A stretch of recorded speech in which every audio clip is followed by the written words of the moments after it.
আসসালামু আলাইকুম। আশা করি দূরের কাছে সবাই ভালো আছেন। আজ পেয়ারার ভর্তা করব, টক ঝাল মিষ্টি করব, আবার মিষ্টি আচার দিয়েও পেয়ারার ভর্তাটা করে আজকে আপনাদের দেখাবো। খুবই ভালো হয়, একবার হলো এভাবে ট্রাই করবেন। তো চলুন কথা না বাড়িয়ে মূল ভিডিওতে চলে যাই। পেয়ারা ভর্তা করার জন্য পেয়ারা এইভাবে একদম কুচিয়ে নিয়েছি।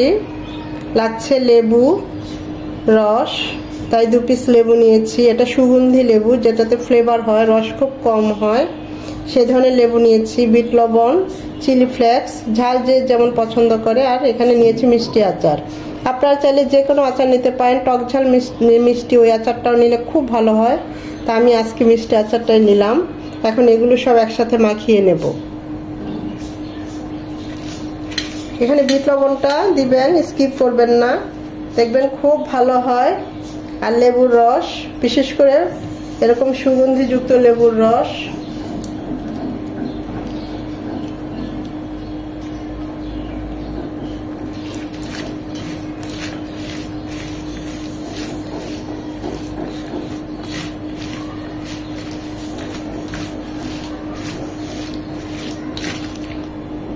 খুব ভালোভাবে এভাবে মাখিয়ে নিলেই হয়ে গেল পেয়ারার ভর্তা। খুবই ভালো হয়েছে, টেস্ট করেছি, সব ঠিক আছে।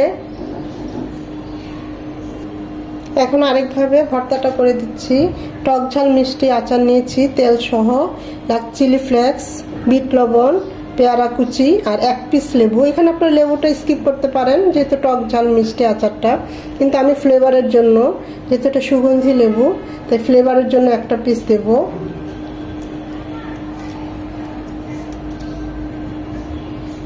এবার সব সুন্দর করে মাখিয়ে নেব।